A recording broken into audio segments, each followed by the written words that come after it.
राधा कृष्ण को गोपना श्याम कुंड राधा कुंड की जय, वृंदावन धाम की जय, नवदीप धाम की जय, गंगा माई की जय, जमुना माई की जय, द्वारका धाम की जय, स्वामी भक्तवृंद की जय।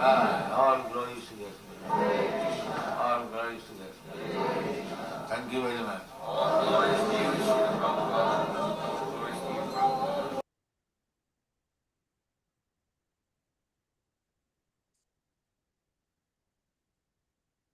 Hare Krishna, dear devotees, please accept our humble obeisances. All glories to Jagat Guru Srila Prabhupada, all glories to Gurudev, all glories to assembled Vaishnava devotees. Dear devotees, we thank you all for being here today. We have His Grace Mukunda Datta Prabhu, who will be speaking to us today from the Srimad Bhagavatam. Prabhuji has been here before.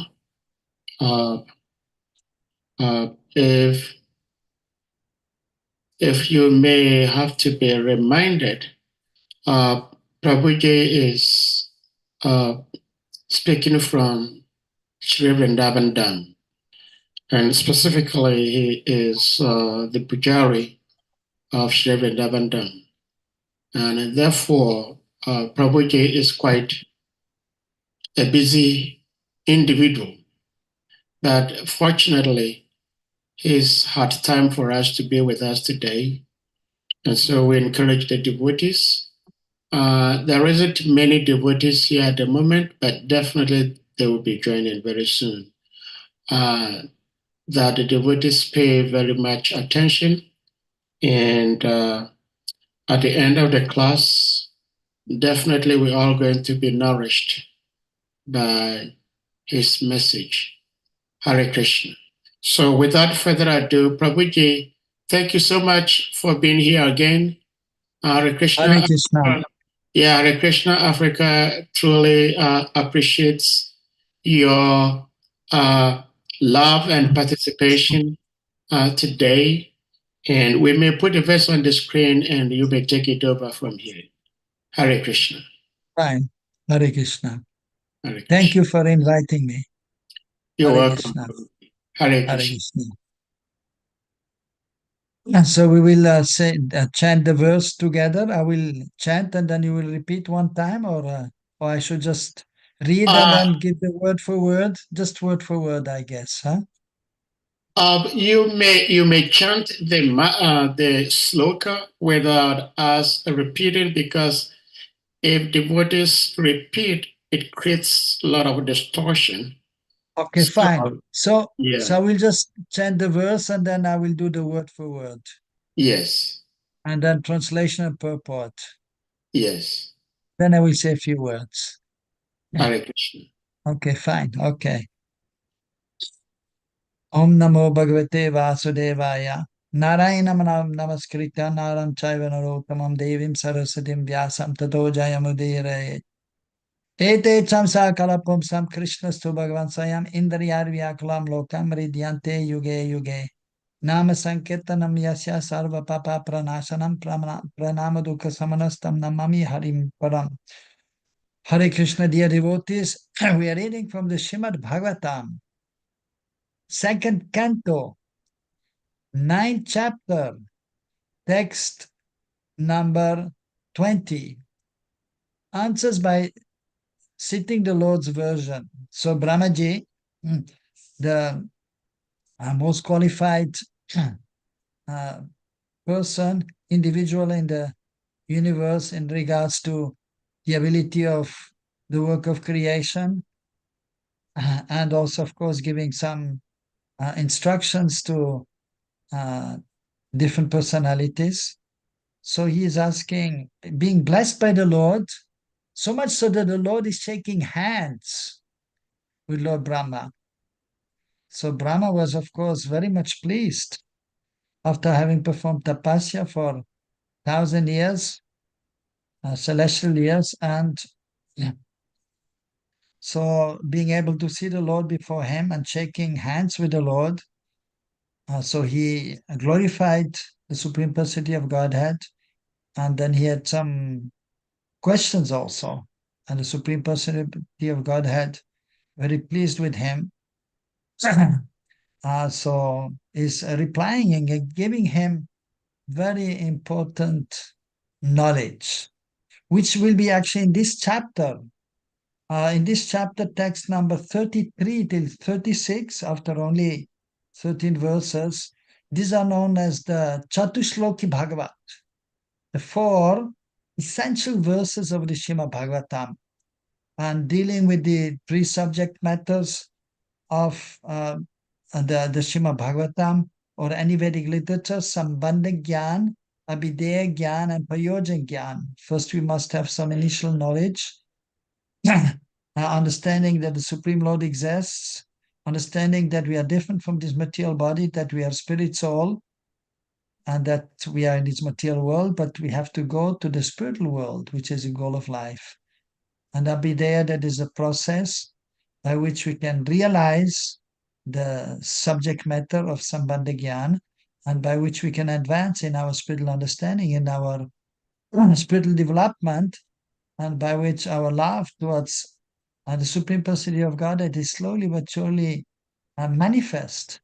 And the prayojan is there, tattva, the necessity, that is when the heart is completely purified and love for Krishna will manifest. So, and so Krishna actually is explaining also to Lord Brahma that I'm giving you this confidential knowledge, and so you please kindly accept it. So just letting you know what is coming after a few verses. Now here to the present text, text number 20. Sri Bhagavan Uvacha Vayaham Toshito Samyag Veda Garbha Sisrikshaya Chiramritena Tapasa Gusto Sakuta Yoginam. Now the word for word. Sri Bhagavan Uvacha, the all beautiful personality of God, had said, Vaya, by you, Aham, I am, Doshita, pleased, Samyak, complete, Vedagarbha, impregnated with the Vedas, Sisrikshaya, for creating, Chiram, for a long time, Britena, accumulated, Tabasa, by penance, Dushtosha, very hard to please, Kuta Yoginam, for the pseudo mystics. Translation and purport by His Divine Grace, Srila A.C. Bhaktivedanta Swami Srila Prabhupada. Srila Prabhupada ki. Translation. The beautiful personality of Godhead addressed Lord Brahma. O Brahma, impregnated with the Vedas, I am very much pleased with your long accumulated penance with a desire for creation. Hardly am I pleased with the pseudo mystics. Purport. There are 2 kinds of penance. One for self-purification and the other for self-realization. There are many pseudo-mystics who undergo severe penances for their own satisfaction.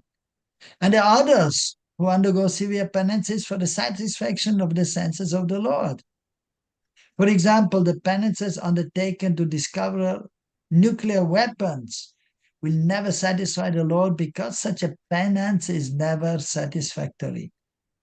By nature's own way, everyone has to meet death. And if such a process of death is accelerated by anyone's penances, there is no satisfaction for the Lord.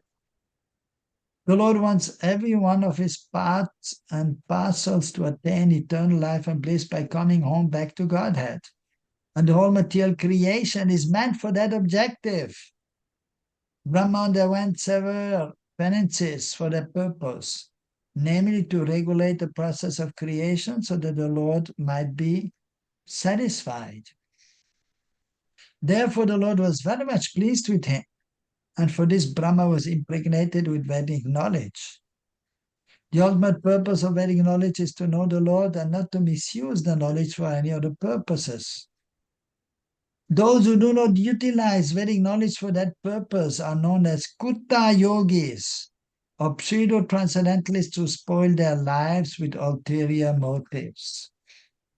Bandeham Sri Guru Sri Uttapatakawalan Sri Guran Vaishnavamscha Chirupam Sagrajatam Sagana Raganatan Vitam Tam Sajivam Sadvaitam Savadutam Parijana Saitam Krishna Chaitanya Devam Sri Radha Krishna Padam Sagana Lalita Sri Vishaganvidamscha He Krishna Karuna Sindurino Bandhu Jagatpade Gopesha Gavigaganta Radha Namaste Datta Ganjana Gaudangi Radhe Vrindavaneshari Vrijamano Sade Devi Pranamami Hari Priye Vanchakalpatarubhyascha Kripa Sindhubhya Eva Cha Paritanam Pavanebhyo Vaishnavebhyo Namo Namaha Sri Krishna Chaitanya Prabhu Nityananda Sri Advaita Gadadhara Shiva Jari Gaura Bhaktivinoda Hare Krishna Krishna Krishna Hare Hare Hare Rama Rama Rama Hare Hare Sri Bhagavan Vacha Tvayaham Toshita Samyak Veda Garbha Sisrikshaya Chiram Britena Tapasad Dusto Sakutta Yoginam. The beautiful personality of Godhead addressed Lord Brahma. O Brahma, impregnated with the Vedas, I'm very much pleased with your long accumulated penance, with the desire for creation. Hardly am I pleased with the pseudo mystics. So here, these verses actually were spoken by Shukadev Goswami to Parikshit Maharaj. As we know, Parikshit Maharaj was about to give up his body, as he was cursed to be bitten by a snake, and so he was preparing. Of course, he was powerful, he could have counteracted, but he thought, this must be the will of the Lord, let me just surrender and let me give up my body. But now that death is approaching, now what would be the best thing to do? He asked his counselors and his ministers. And of course, they gave different answers, but then also the suggestion was there to ask the great sages, and amongst them the foremost, Sukadeva Goswami. So he renounced everything, and then he went to the bank of the Ganges River, and then he was very fortunate to have the association of Sukadeva Goswami. So Sukadeva Goswami is speaking these verses here in this chapter. And as explained, Ramaji offering respect to Bhagavan, and then as here in this verse, so is saying Sri Bhagavan Vacha. So Bhagavan means the Supreme Personality of Godhead, endowed with all opulences. Bhagavan, Bhaga means opulence, Van means in full. So as we know, 6 opulences may be there. Of course, the Lord has unlimited opulences, but 6 are mentioned, which are there in the personality of the Supreme Lord, Ani Vishnu Murti, but especially the original Supreme Personality of Godhead is Sri Krishna. Therefore, he is addressed as Swayam Bhagavan, the original Supreme Personality of Godhead. And as in the first chapter, first canto, third canto, it is mentioned, Ete Chamsa Kalapamsam Krishnastu. Bhagavan Swayam, Indriyari Vyakulam Lokam Ridyante Yuge Yuge. This verse is known as Paribhasha Sutra. Sutra means something which is said in a few words, but it's very important. It's the essence of many words. And the meaning also is there that throughout the Bhagavatam we should remember that verse, because in the Bhagavatam here also the different incarnations are also mentioned of the Lord, who come in this world for the purpose of helping the conditioned souls, for protecting the demigods and the devotees, but specifically to give transcendental knowledge and show the common man, or those in the human form of life, the living entities, how to make advancement in spiritual life. Because the purpose of human form of life is to try to realize our spiritual nature, our relationship with the Supreme Lord. So Krishna is the original Supreme Personality of Godhead, and all the other personalities of Godhead, they are expansions of Krishna.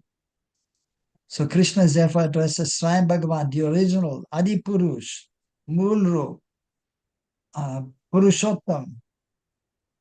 And so having all opulences, all beauty, is Krishna is most beautiful, Krishna is most famous, Krishna is most knowledgeable, Krishna is most opulent, Krishna is most strong, and Krishna is most renounced. So, for example, Krishna is dancing with the gopis in Braj, Ras Lila. Mostly when the full moon is there, then Krishna is very much happy and inspired to call the gopis at night time. At Krishna's time, there's no electricity, but the Krishna's effulgence is there. And then, of course, the sun and the moon are there, by which one can see something. And by the way, the sun shine and the moon shine in material world, they get actually the effulgence is there coming from the Brahmajyoti, which is Krishna's effulgence. And the light of the sun and moon is coming from the Brahmajyoti. So Krishna has fully knows opulences, and one of them is the renunciation. Although so many gopis are there, he's surrounded by so many gopis, but he's able to leave all of them. And just like the Rasalila, at one point he left all the gopis. Of course, because Radharani also left, and Radharani, she has the most wonderful love for Krishna.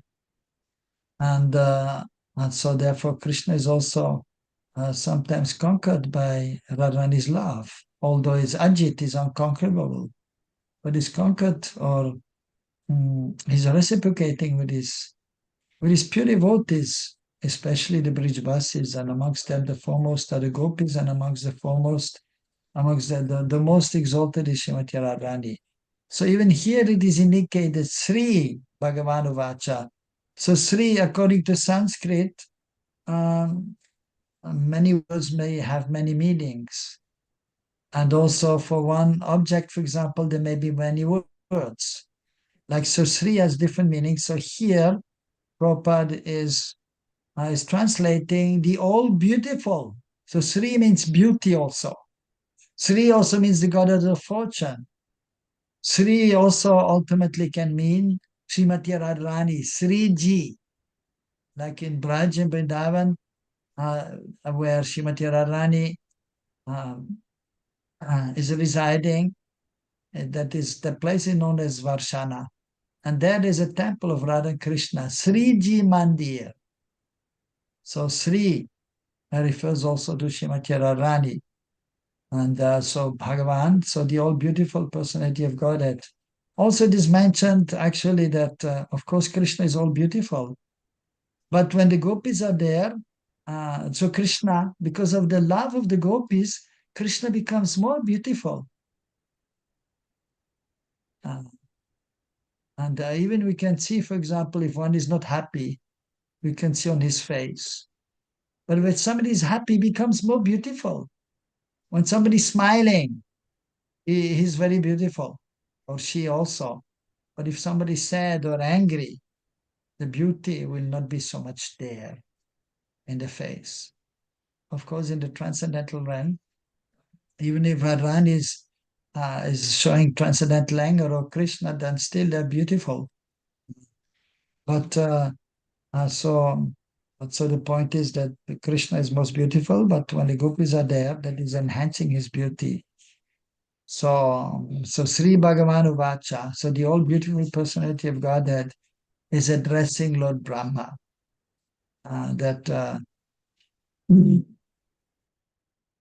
Tvayaham Pushita Samyak, Pushita pleased.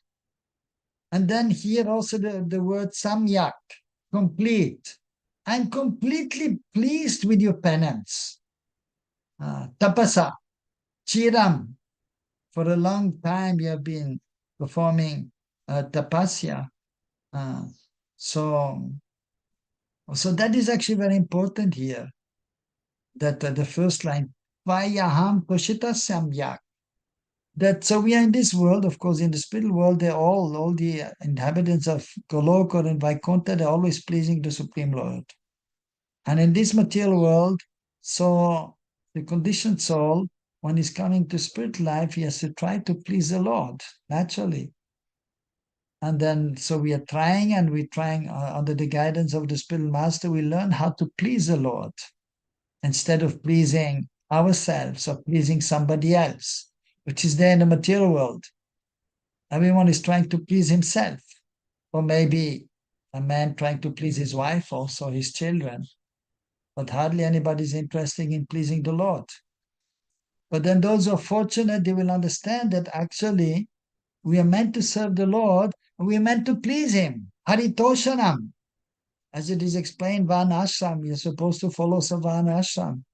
Of course, Nitya Dharma, Sanatan Dharma, Jaiva Dharma, the actual occupation of the living entity, that is to serve Krishna.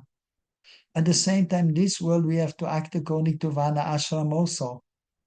And it is meant to give pleasure to the Lord.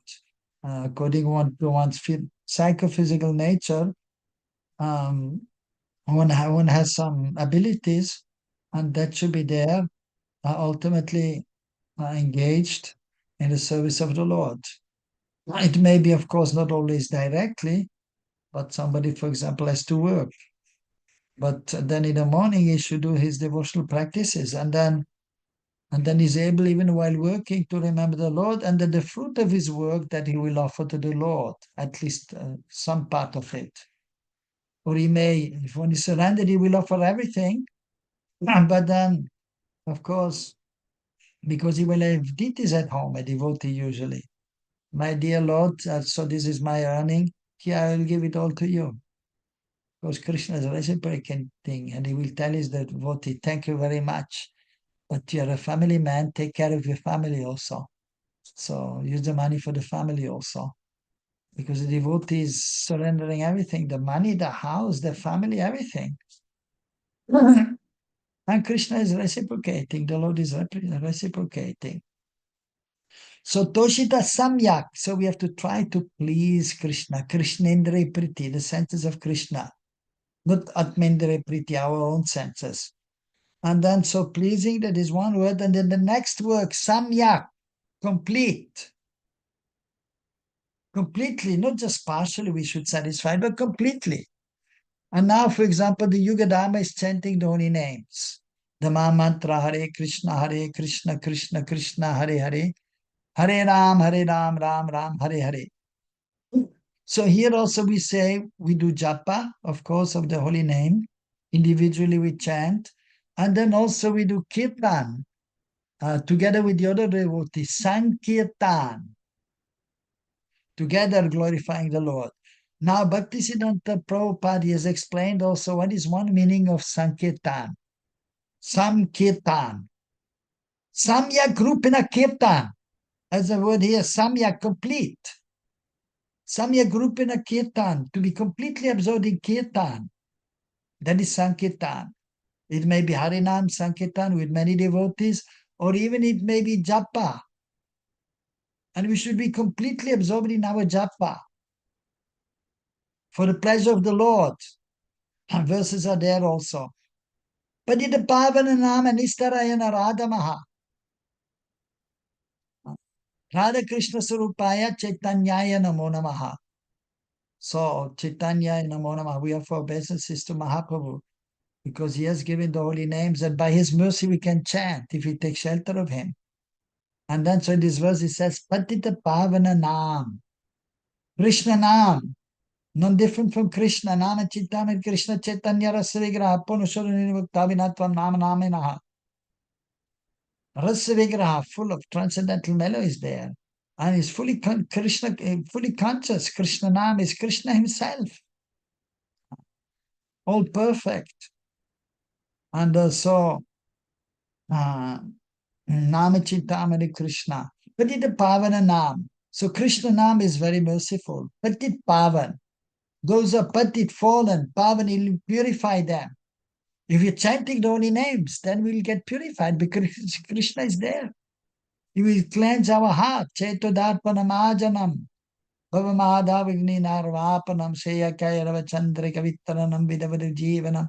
Anandam Burivadanam Pratibadam Punam Ritta Swadanam Sarvatma Snapanam Param Vijayate Sri Krishna Sankirtanam Samyak Rupana Kirtan Krishna Nam, and then Krishna is satisfied, and then we'll get transcendental bliss, we get transcendental knowledge. Nistarayana Radamaha, and those who are Naradam are very fallen, they're liberated. And so the Maha Mantra Radha Krishna Surupaya. The Maha Mantra Hare Krishna. Hare refers to Srimati Radharani.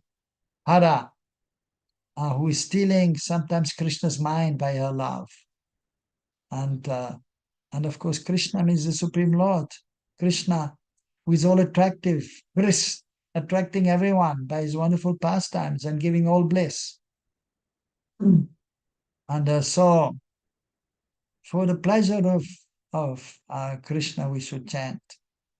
For the pleasure of Mahaprabhu, offering obeisance of Mahaprabhu. Nama Yagya Mahayagya. Kali Kalmashanashanam. Sri Chaitanya Prityatam. Nama Yagya Samarpanam. So Nama Yagya, chanting the holy name, that is a sacrifice. It's the greatest sacrifice in the age of Kali. So we should offer that for the pleasure of Mahaprabhu, and then we become cleansed of all impurities.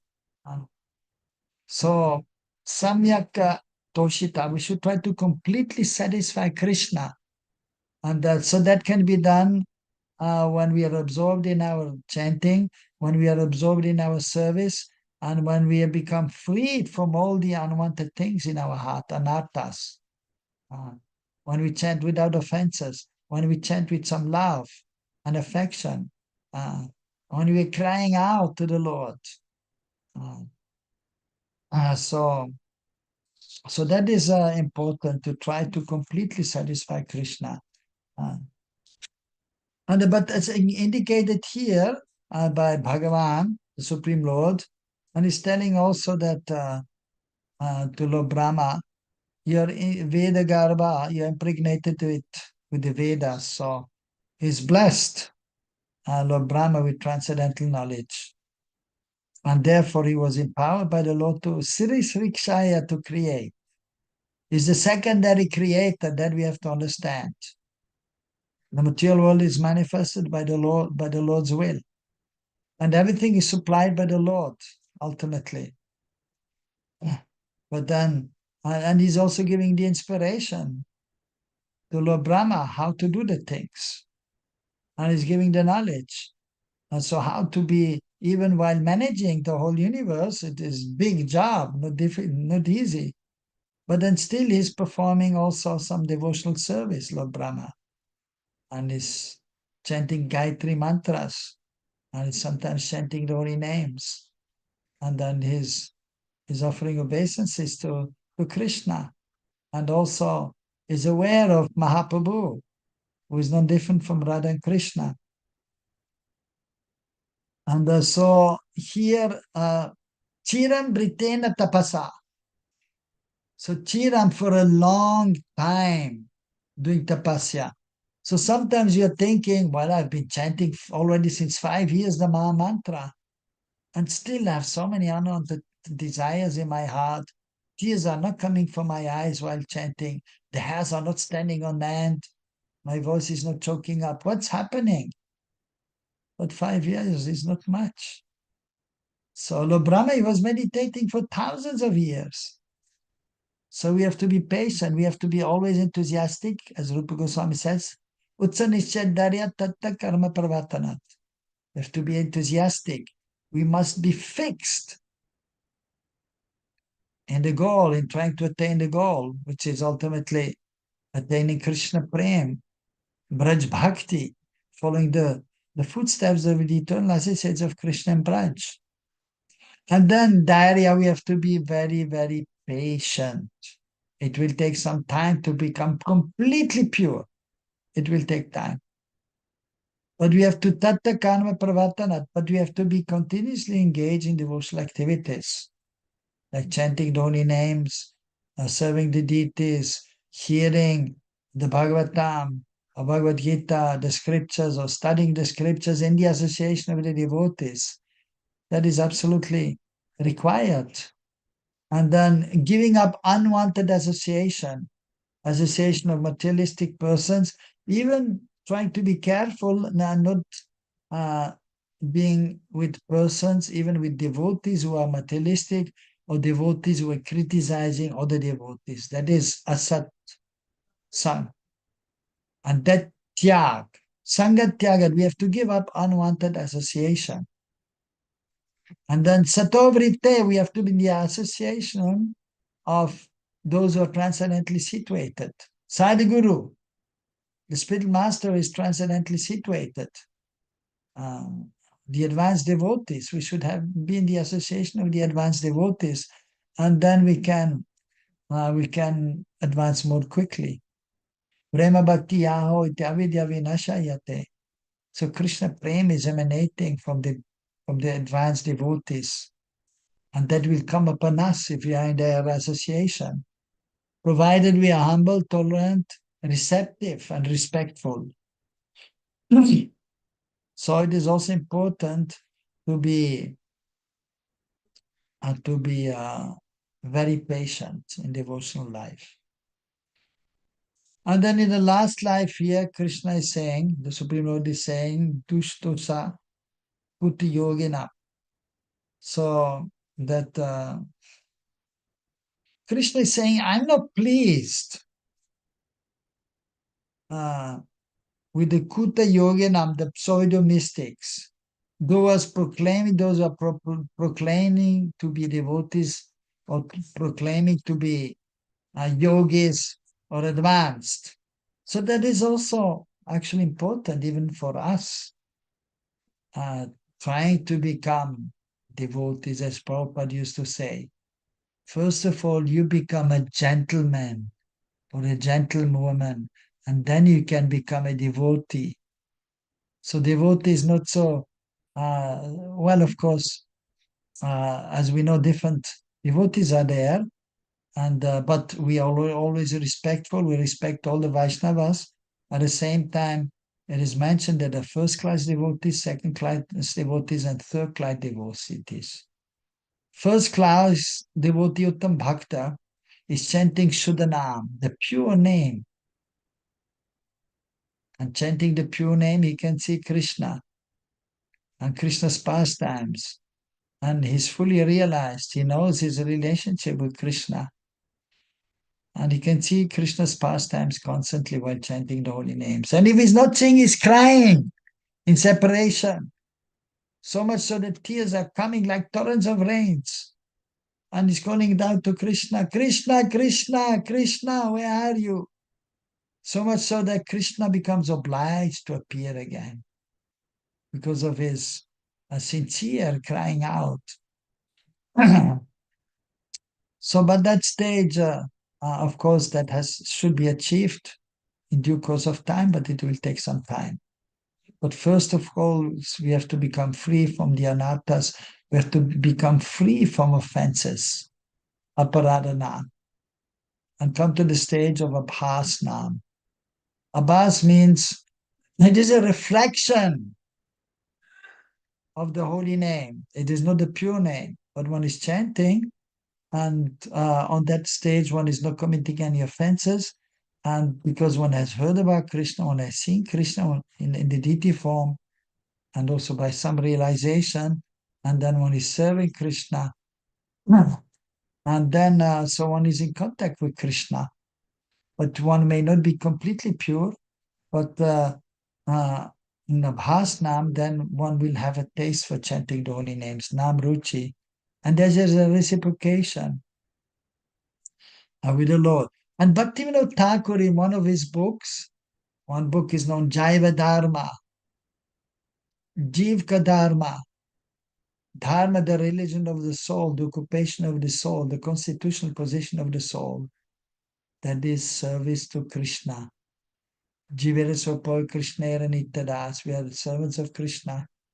As Sadaka, we know Krishna is the Lord and we are the servants of Krishna.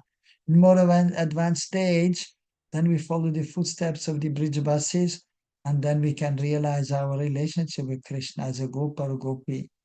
And that is actually perfection, but it will take some time to come to this platform. So, but we should try to come to the medium stage of chanting Abhasnam.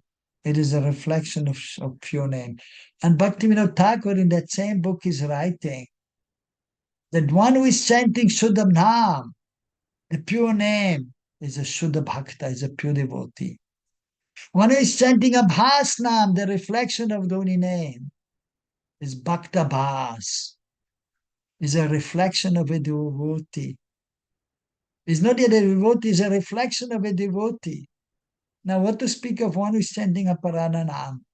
Is chanting the holy names, but he has so many material desires and is offending other devotees. He's proud. I'm a big devotee. I'm this, I'm that.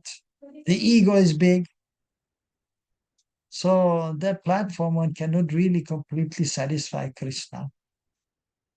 And so therefore there will be also no taste in chanting the holy name. So that is there. So therefore, even as a devotee, we have to be careful. Otherwise, we are a Kuta yogi or we are a Kuta Bhakta, pseudo mystic, pseudo devotee, Prakrita Bhakta, materialistic devotee. So Vaishnav Praya, also in the Chaitanya Charitamrita Mahaprabhu. So when he was met by some devotees from Bengal who went to see Mahaprabhu in Jagannath Puri, then he was explaining about the first class, second class, and third class devotee. And so the third class devotee, they are known also as Vaishnav Praya. They are almost Vaishnav. And even Mahaprabhu told Raghunath Das Goswami about his father and uncle, who are also devotees of Mahaprabhu, but they were not so exalted. They were still in this material realm to some extent, but they are devotees of the Lord. And Mahaprabhu himself told Raghunath Das Goswami, your father and uncle, they are Vaishnav Praya. They're almost Vaishnavas because they're engaged in, and they were landholders and they were dealing with money and sometimes when you're doing business, sometimes you have to, even tell lie or you're cheating others what to do. So therefore Mahaprabhu called them Vaishnav Praya, almost a Vaishnav. So Kanishta one who is still chanting in Aparad, so he's almost a Vaishnav, he's not really Vaishnav. So, and these persons, of course, Krishna, from one point of view, we have to see different angular visions also. Krishna is even satisfied if one is doing a very little seva, at least he's starting. Just like the father is, when the small child is there and he's doing a little seva, is doing something for his father. Even sometimes the mother maybe has bought some fruits and put it on the table, dining table. And then, of course, the father has offered to Krishna. And then the son may take it, oh, I should give something to my father. He may give an apple to his father. Look, this is for you. And the father will say, thank you very much, my dear son. The small boy is 4 or 5 years old. But where from is the apple coming? The father or the mother, they bought it and they put it on the table. But then the boy, in his innocence, he doesn't know what's going on actually, but he sees the apple. He wants to do something for the father and gives the apple to the father. And the father is saying, thank you very much, because he's seeing that the son wants to do something for him. So he's pleased. So similarly, everything is coming from Krishna. What do we have? We have nothing and we are nothing. But if we're trying to do little something, then Krishna will appreciate. At the same time, just like the child, when the child is growing up, and then the child so is learning, going to school and learning many things, and is growing up. But then the father then he will expect more from the child. That maybe he should help in the house to keep the house clean. He should help the mother, the child, or in the kitchen, maybe cleaning some vessels. Because nowadays maybe they have a machine for washing the clothes and washing the dishes. But still, something will always be there to be done. But if the child is not doing anything, just roaming around outside, doing little studies, maybe not even attentive in the studies, and then even doing some mischief, and then people are complaining about the child, then the father is not happy. So when one is growing up, then more is expected. Similarly, when one is growing up in spiritual life, then more is expected. So that we have to see also. So therefore, if one has been chanting for some time already, 1, 2, 3, 4, 5 years, and still there are many anarthas, and one is not dealing properly with other devotees, then the Lord will not be pleased. And then one is only so-called devotee. But we have to try to come to this platform. Even Prabhupada had told his disciples many times, try to come to the platform of Madhyamadikari, intermediate state, and try to chant the holy names nicely. Hare Krishna, Krishna Krishna, Hare Hare, Hare Ram, Ram Ram, Hare Hare. So regarding the purport, that was just in regards to the verse. And of course, so in the purport, Prabhupada is explaining about 2 kinds of penances, one for self-purification and the other for self-realization. So that is also important. You can see in the material world, everyone has to struggle, practically everyone. Hardly it is happening that everything is just coming on its own. We have to struggle. Of course, some persons have been pious maybe in the last life, and then they're born in a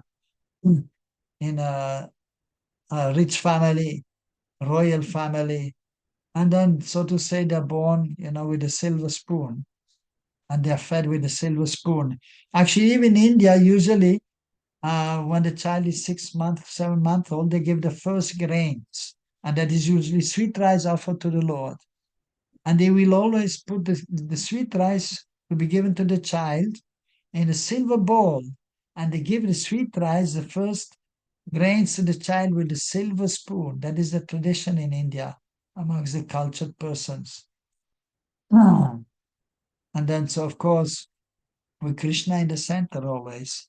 So some persons, due to previous pious activities, they're well-to-do already since childhood. That whatever they need, they're getting from the parents naturally, and then whatever they want, so that will be supplied. And then they have education, and they have no shortcomings. And if one is pious, actually, then also one will have a beautiful body, one will have good health.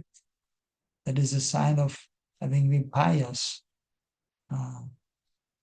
So, and of course, then one has to be then engaged in the devotional service of the Lord. Otherwise, that actually piety, they will run out for some time. After some time, even if one is going to the planets of the demigods, which is also not so easy, one can stay there for some time, but then one will come back to this planet Earth. So two kinds of penance. But even those who have everything, but still they have to do some penance in life. Even a rich man's son, he has to go to school and he has to do the homework. That is unavoidable. That he has to do. And in order to be fit, he should do some exercise. That is also required. So, and if you do some exercise, then even you go to school usually, then they have the children. Of course, they have some sports, some play is there, but then sometimes also running is there. You have to run for 1 mile or something. So some kind of a struggle will be there, even for rich man's son. It is unavoidable. It has to be done. And he has to study and he has to try to get good marks. The father will also tell, my dear son, you should get good marks and then you should do something in life. So then he has to also struggle to some extent, some more and some less. And so that is for everyone. So he may be a materialistic person then when he grows up or devotionally inclined, but everyone has to undergo some penance. So, but then one is for sense gratification. In order to become then established in life, one has to do some penance, and then one can get the reward of that. One can get wealth or good situation. And so similarly in spiritual life also, one has to do some penance, some austerity, voluntarily. If not voluntarily, then one is sometimes forced to do some penance. But therefore, in the acharyas I've mentioned also, like for example, in Ekadashi. On Ekadashi, we don't take any grains. So here in Vrindavan, tomorrow we'll be observing Ekadashi. Then we are not taking grains. And usually on Ekadashi, we don't eat in the morning.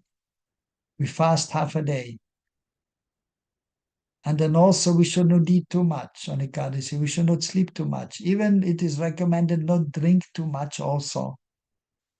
So some penance is there. And by doing that, then the consciousness becomes purified. But not only penance has to be there, but one has to be properly engaged, positively engaged in spiritual activities, especially chanting the holy names and or worshipping the Lord and hearing about Krishna's wonderful glories, his pastimes. That is there. Simply penance is not enough also. Like Lord Brahma was doing tapa, austerity, but then he received mantra also. Gayatri. Actually got two mantras, one from Krishna and one from Saraswati Devi. So Gayatri and Gopal mantra, which those who are second initiated in ISKCON also, they have this Gayatri also and a Gopal mantra. And then he was chanting. So he was doing tapasya, but he was chanting the names of the Lord, the Gayatri also. And of course, he was offering praise to the Lord also. And then Bhaktisiddhanta Prabhupada, of course, the Brahma Samhita is also by Lord Brahma. The glorification of Krishna is there. Ishvara Parama Krishna Satyanananda Vigraha Nadir Adir Govinda Sarva Karana Karanam. Krishna is Paramishwar, the source of everything, the cause of all causes. And his form is there, Satyanananda Vigraha. And then beautiful prayers are there, every line ending with Govinda Mari Purusham Tamaham Bhajami, Bhajami. I worship Govinda, who is the Adi Purusha, the original personality of Godhead. And then Priyamanjana Chudita Bhakti Vilochanena Santa Sareva Hirayesha Vilokayanti Yam Shama Sundaram Achinta Guna Sarupam Govinda Mari Purusham Tamaham Bhajami. So he's saying those whose eyes are anointed with love. So who was chanting or doing everything with love, with bhakti. Santa Sadeva Yeshu Vilokayante. Santa always, Sadeva, in the heart. Sham Sundar, they're seeing Sham Sundar Krishna in the heart. So beautiful prayers he was offering. And then Bhaktisiddhanta Prabhupada on purpose is explaining, and then it was revealed to him there's a maidservant of Krishna, that is a gopi. And here also, interestingly enough, Bhaktisiddhanta Prabhu is explaining, but not all the details are revealed. So he knew I'm a gopi of Krishna, but he didn't know what is his name. He didn't know what is his particular seva. He didn't know where he will be living. So still that was not revealed. So in order to realize everything, one has to do so much endeavor, spiritual endeavor, and so much tapasya has to be there as a devotee also. So that we can fully realize Sarup Siddhi.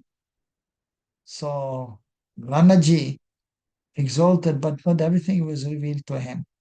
But maybe by now everything is revealed. But Bhaktisiddhanta is mentioning, not everything was revealed to him.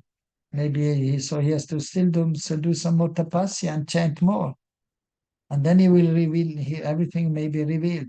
So also here, things are being revealed slowly but surely. So that we have to understand. But so tapasya has to be there, penance. And one has to be engaged in positive devotional service. Anukul bhav. Krishna Nushilanam. Anukulina Krishna Nushilanam Bhakti Ruttamam. That is Uttam Bhakti. Anukulyasya. It should be favorable. As Anushilanam, as Krishna wants. That is also an act of surrender. Anukulyasya Sankalpa Aparitikulasya Varjanam. To accept what is favorable, to reject what is unfavorable. And accept the guardianship of Krishna. And we should also be having faith that Krishna will always protect us, spiritually speaking, materially speaking, and he will supply whatever we need to live in this world, and also he will supply what we need so we can make more advancement. And then also mentioning humility has to be always there. As Mahaprabhu said, Trinadapi Sunichena Tarorapi Saishnu Namani Namani Nakirtani Sadahiri. Should be thinking oneself lower than the stone in the street, more tolerant than a tree, not expect honor but give all honor to others. That is the proper mood of a devotee. And Sarvabhutehi te rataha. And not only serving Krishna, but trying to also serve the Vaishnavas and also be kind towards only human beings, try to help them. As Mahaprabhu said, Nam Ruchi Vaishnav Seva Jiva Doya. We should get the taste for the chanting of the holy names, Nam Ruchi, and then we should serve the Vaishnavas. And Jiva Doya, be merciful to the conditioned souls. Give them knowledge, give them books, give them a prasada. So that is there, that is Vaishnav. So Prabhupada then is explaining materialistic persons that taking so much trouble to do different things. But that is all for sanctification. So that is there. And that will not give Krishna pleasure. But Krishna wants all the living entities to go to the spiritual world. Because that is the constitutional position of every living entity. Even the biggest demon in the material world. Ultimately, they are also eternal servants of Krishna. But due to misfortune, due to the influence of the modes of material nature, especially ignorance and passion, so they have demoniac tendencies. But of course, that will be rectified ultimately also, but it may take time. But everyone is actually an eternal servant of Krishna. So Prabhupada is explaining here also that Brahmaji, he went his austerities actually. So because actually he was supposed to be involved in the creation, in the process of creation. So he was doing the austerity, and then he was blessed by the Lord, and he got transcendental knowledge, and then he was doing the work of creation. But at the same time, he was still engaged in also penance to some extent, and then also he was still engaged in chanting the Gayatri mantras and in worshipping the Lord. That should never be given up at any point. But So one has to be then practically engaged in some activity also, according to Varnashram. But the most important limbs of devotional service are there, and that we have to do every day. In the morning, a spiritual program has to be there. In the evening, a spiritual program has to be there. And during the day, according to our situation, then we have to be engaged in some activity. But morning and evening, the devotional activity should be there. And by doing that properly, then throughout the day, we may also be able to be properly situated and have the proper consciousness and do everything in remembrance of the Lord, for the pleasure of the Lord. So also Prabhupada is writing that so Vedic knowledge is received, and that is also not to be misused, but it is so that we can understand the Lord, so we can please the Lord. So that is important also. It should not be misused for sense gratification. So not only so different kinds of sense gratification. Of course, one is physical, but then even subtle is there. Name, fame, glory, the same old story. Wanting to have name and fame. Be recognized as a big person, as a great devotee, great kirtaniya. So no, but we should always be humble. And if we are successful, we should give the credit to Guru Garanga Krishna. But if we are not successful, then we should think it is due to my misfortune that I'm not able to be successful. So I have to rectify myself. That should be the mood.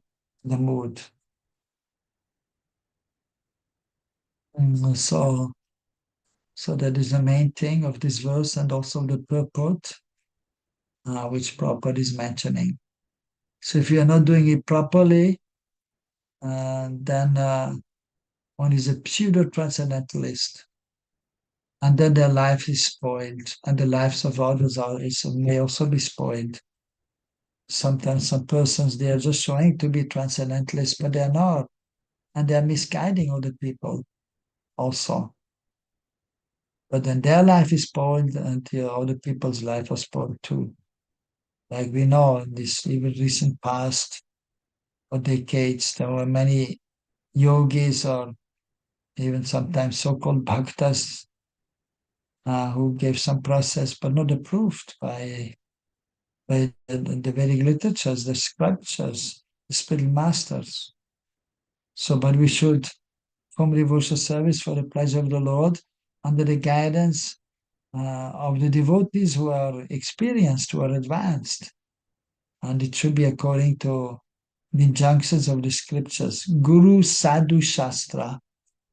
We should act according to the instructions of the Guru, which is according to the instructions of the previous acharyas and the instructions of the scriptures. So Jnana Chakshus. So we should have the eye of knowledge. So that is important. So we should be properly situated by receiving knowledge. And then also applying in our life, as in text 31, actually Krishna is speaking to Lord Brahma. Jnanam param guyam me, yad vijnanam samavitam, sarahasyam tadangashta grihana gatitam maya. He's telling, I'm giving you this knowledge, which is very confidential. And within that knowledge, the realization is there. So, for example, we are spirit soul. We are not this body. So the knowledge is there, and included that knowledge, the realization will be there also, provided we go to a qualified person, the spirit master, the representative of the Lord, or if we are fortunate to be in the association of the Lord, like Arjun, or the six Goswamis, they are in the association of Mahaprabhu. So Sarahasya Tadangascha. So the secret also, the knowledge is secret, the process is secret. And that we have to learn from the devotees. And so we have Tadangas, Anga, Bhakti Anga, there are 64 limbs of devotional service that we have to know. The first, of course, is Guru Padasha, I think, Shat of the Spirit Master. And then he's explaining what to do and what not to do. And then afterwards, also, yes, Navavida Bhakti, the ninefold process of devotional service, Shravanam, Kirtanam, Vishnu Smaranam, Parasevanam, Acharam, Vandanam, Daksham, Sakyam, Atmani Vedanam. Hearing about the Lord from the Spirit Master, then glorifying the Lord, remembering Him, serving the lotus feet, worshipping the deities, glorifying the Lord. Thus, I'm always in the mood, I'm the eternal servant of Krishna. Sambandha Gyan. With Sambandha Gyan, we should chant the holy names. With Sambandha Gyan, we should serve. While chanting, I should remember, I'm not this body, I'm spirit soul, I'm the servant of Krishna. Also, when we worship the deities, before going off on the altar, we have to chant Buddha Shuddhi. We have to recite that I'm the eternal servant of Krishna. And so there's a process there. And then we can properly serve the Lord. Then we can properly chant the holy name. Sambandhagyan has to be there. And when we are doing that, when we come, even that is mentioned also Atma Tattva in the previous verses, Atma Tattva, then we come to the transcendental position of the soul. And then we are properly situated, and then we can properly do the same, and we can properly advance, and then we can realize Krishna. So that is there. So the process is there. Yes, so, and then, but first we know we are the eternal servant of Krishna, and then after that, and then Sakyam, then the Sakyam, the Ganisht Sambandh, the more intimate relationship is there. But first you have to understand we are servant of the Lord, Krishna is the Supreme Lord. And we have done enough tapasya and enough devotional service, then we can have an intimate relationship with Krishna. Like Lord Brahma. Krishna is shaking the hand of Lord Brahma. Well done. You did a lot of tapasya and chanting also the Gayatri mantras, shaking the hand. So that is intimate.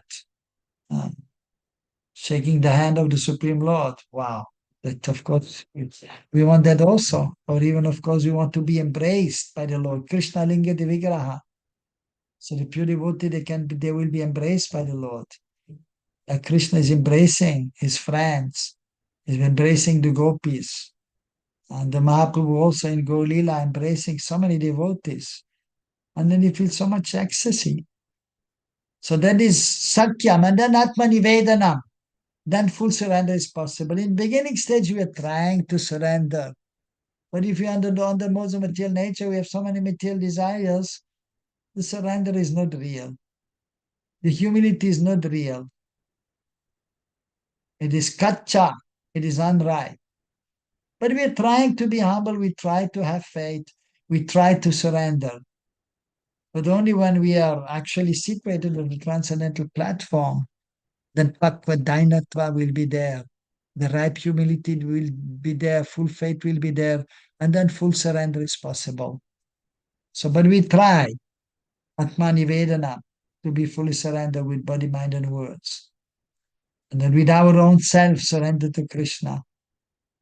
And so, and then as explained before, 5 most important limbs. And so chanting the holy names in the association of the sadhus, hearing about the Lord, and then serving the deities Priti Purvak with love, and residing in the holy place. Of course, not everyone can stay in Vrindavan Dham or Mayapur Dham, but you can make your house a holy place. You can make your heart a holy place by nicely chanting the holy names, by hearing about Krishna, speaking about Krishna, by serving the deities. If you have deities at home, Gonitai, you hear about Gonitai, you serve Gonitai. You're not in Africa. You're in Navadvip. So that should be there. And then we can realize also when we do it properly. So this is a process, and that will give pleasure to the Lord. So we should try to do things properly. So I think the time is up. So we stop here. Hare Krishna, Krishna Krishna, Hare Hare. Hare Ram, Ram Ram, Hare Hare. Any questions? I think Hare everything Krishna. is clear. Hare Krishna. Thank you so much, Prabhuji, for such beautiful Krishna Katha. It's so nice hearing from you. At least from the delivery, it is evident that it is both shastric and also from experience, which makes it very wholesome. Dear devotees, if anyone may have questions, comments, realizations, you may unmute and go ahead and speak or ask your question. Prabhuji, when I was a little child, I was always surprised how when I mix my left shoes with my right foot and my right foot with my left shoes. And I wasn't really understanding how I get it wrong. And those who were older than me knew which shoe goes on what foot, you know. So to me as a child, it was so difficult for me to comprehend. But for the adults, it wasn't anything difficult. So I have a question, and because I'm a child, it's so difficult for me to understand. Hopefully, you may be able to help me. And that is, we've been hearing that Krishna consciousness is not dependent on anything. But here, we are reading that the Lord became so happy with the Lord Brahma because of the purity and the length of his penance.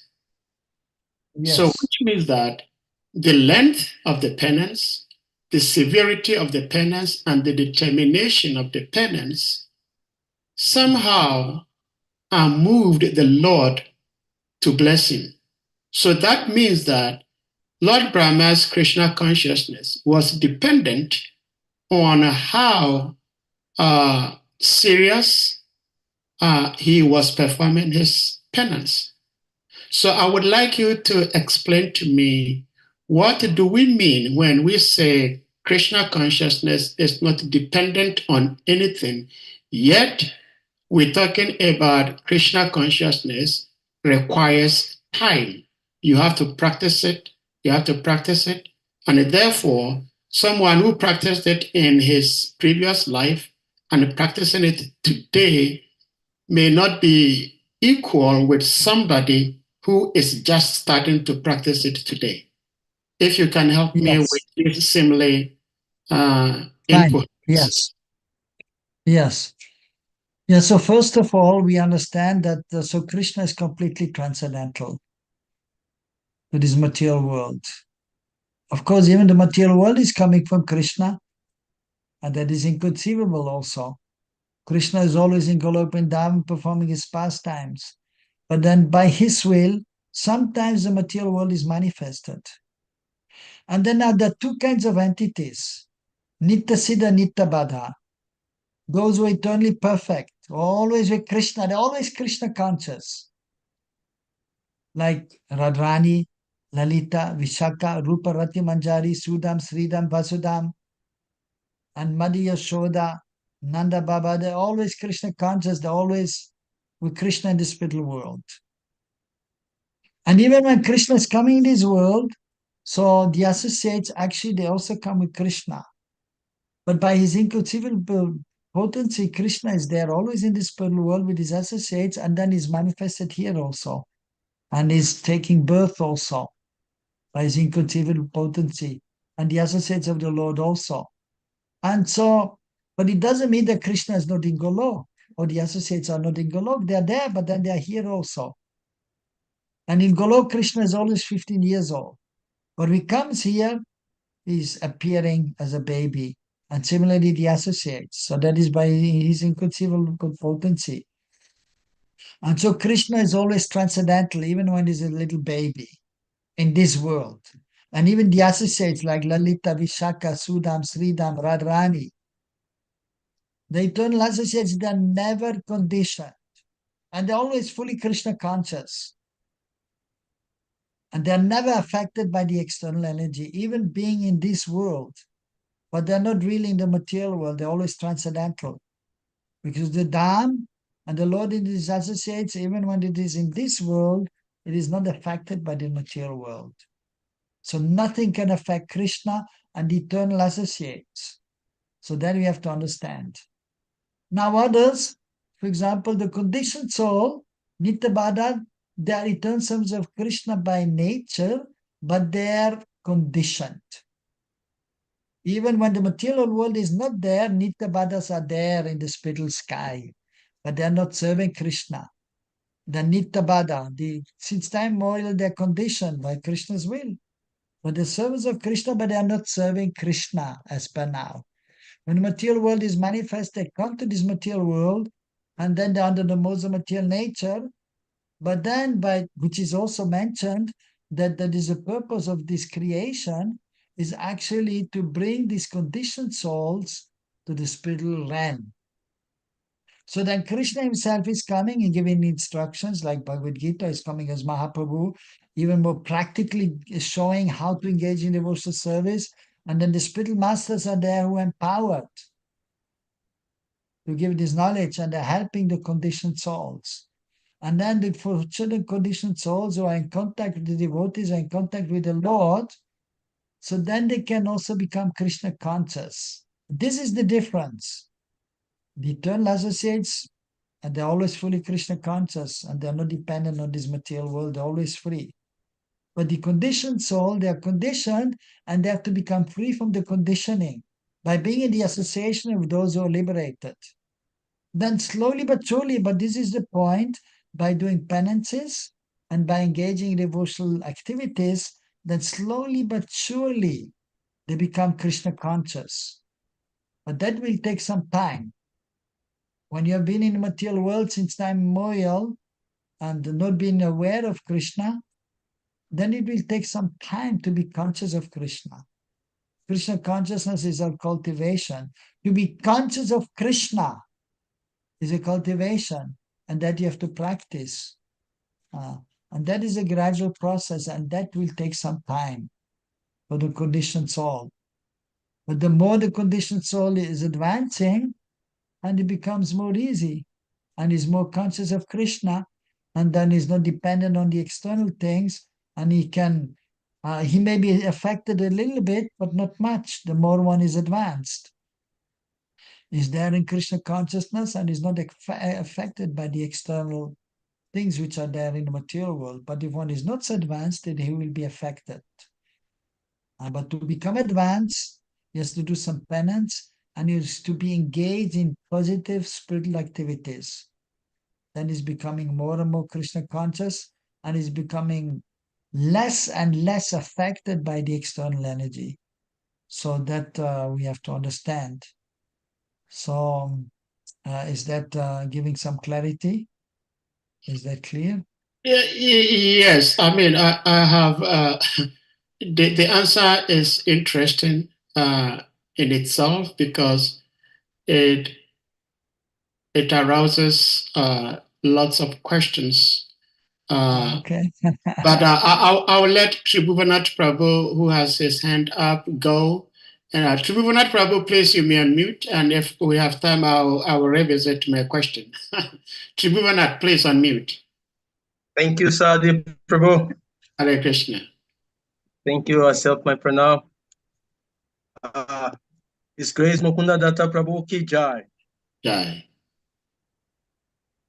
Prabhuji, Prabhu, I don't think it's really a question, but I just want to give a little talk regarding to the personality we have today. Just like you have explained that we hear from that what was it called again? We hear from the Christian theological scriptures that be in the word and not of the world. Mm. So when we hear this kind of mazins, Prabhuji is one of those personality. He's of this world, but he's in this world, but it's not of this world. Actually, I have learned so much about Prabhuji. You understand? So what I have learned is so vast that it's not something that I can just under some few seconds offload. But I will give a little touch to it. Probably have some this kind of idea of whatever little it is, and no matter how little that thing is, you must listen to it. No matter how little, even though that thing is insignificant, he must listen to that thing. And he's very patient. For more than 32 years, he has been the head pujari of, Krishna Balaram Mali. I have never heard him raising voice. My God. We can see, circumstantial issues, devotee, pujari raising voice, but I have never seen that kind of, tension or that kind of quality. So for us to have him on this platform, I think is a very great opportunity. This one is not a theoretical, practical scene, day in, day out scene. So having him up, in this platform, I think is a very a big plus to us, and hearing him speak to us is a boon to us. So I want to say a big thank you to Prabhuji in coming to this platform. Thank you, Prabhu. Thank you so much for sharing that with us, Tribhuvanat Prabhu. And you can never be far away from what you just shared with us, because if one has eyes and has skin and have heart, you can see, you can feel both internally and externally that, yes, we have a very sweet, special devotee with us today. Shimavara Prabhu, please, you may unmute. Dandavat Pranam, Prabhuji. Thank you very much for being here. Hare Krishna. First we understand that the chanting of the holy name is the Yuga Dharma, the sacrifice for this age. And for devotees, it's like, yeah, that's correct. But then, in your lecture, you said we should offer the holy name as sacrifice to please Mahaprabhu. Now, when people come to us as spiritualists and seeking some help, solution, or some succor, and if we recommend or say, okay, you take the holy name, and this is the sacrifice that can help you, many don't understand this. People are of the opinion the sacrifice has to be something in your possession that you want to give away in order to attract something, or in order to appease the gods, or something like that. So offering the holy name, which is like, the holy name is there. It doesn't belong to us. It's God's name, and telling somebody that this is a sacrifice. Most times they just look down on it. They just say, they will prefer you say, okay, you go sacrifice your possession, or you give this, or you give that. They understand that as sacrifice. But giving the holy name and offering the holy name as sacrifice, it's not understandable easily to materialists. So how do we go around that? Hare Krishna. Yes. Yes. So we have to actually understand the meaning also of these words. So I will explain a little further. So Nama Yagya Samarpanam. Nama Yagya Samarpanam. So we're offering whatever we're doing, we're offering to Mahaprabhu, we're offering to Krishna. Now, for example, we should chant the holy names, the pure holy name. When you have love for Krishna, then it is easy. But if you don't have love for Krishna, then it becomes difficult. Even chanting the holy names. Chanting the holy names is very easy. Even a child can do. But then we have the material mind also there. And I think that most of the devotees, they will experience also. We are chanting the holy names, and then the mind is thinking of something else.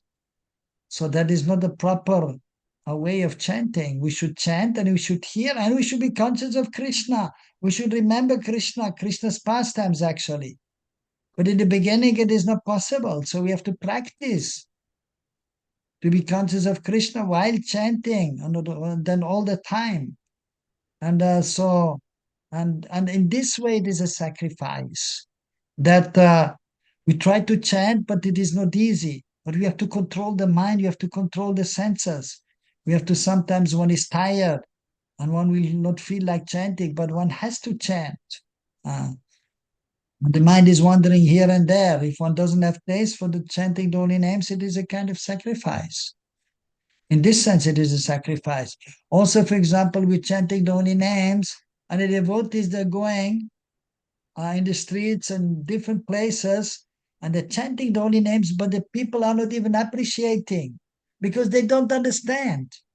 And then it becomes a sacrifice. Even sometimes people, they hurl abuses at the devotees. I've seen personally. Even sometimes they throw something, throw some tomatoes or something.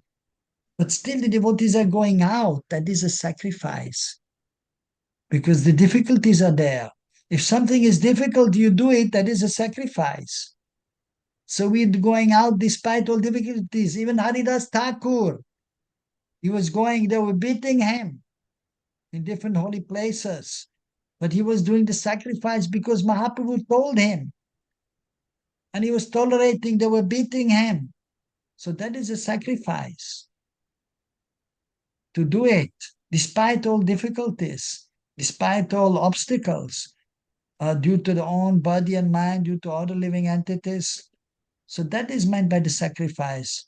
And that we offer to Mahaprabhu. Krishna Nam is Krishna himself. And that is sweet. And that is relishable. If one has Nam Ruchi. And then Krishna is no different from Krishna. Nam is Krishna. And from that point of view, so what we can offer Krishna? Nothing, because nothing belongs to us.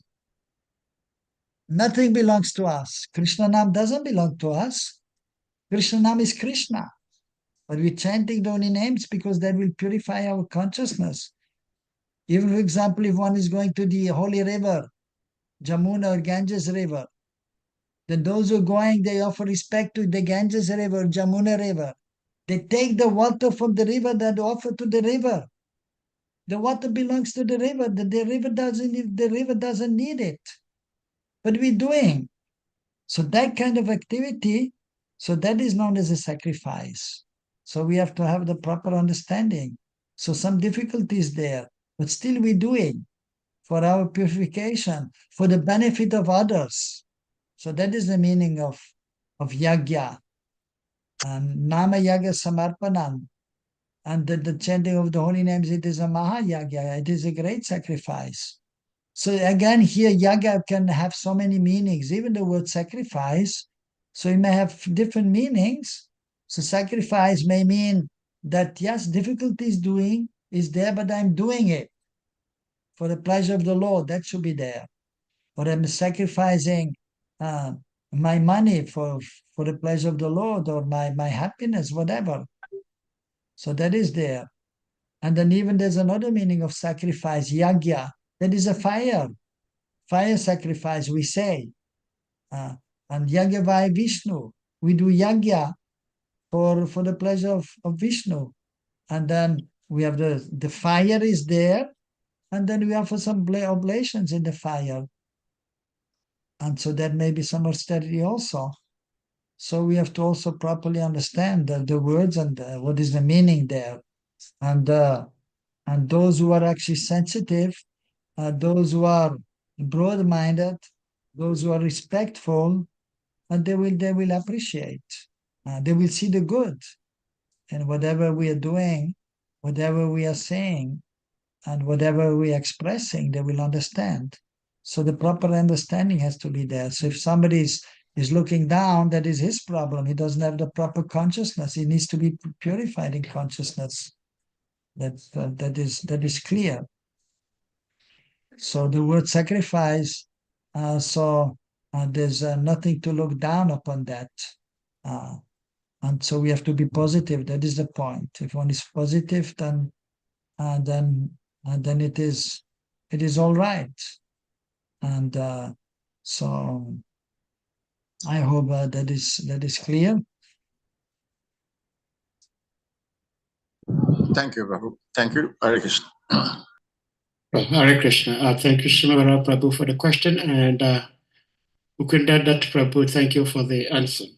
And if anyone has any question, otherwise, I would like to further my question based on the answer, Prabhuji, you gave. And that is,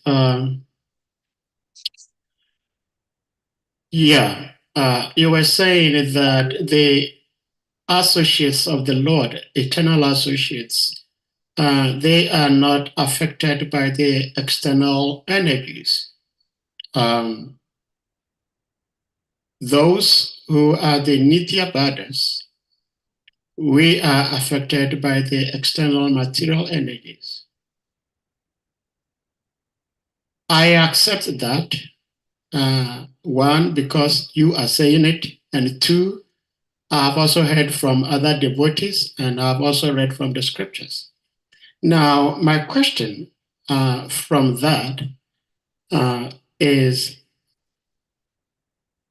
Lord Krishna appeared not in terms of how material nature has designed living entities to appear in this world.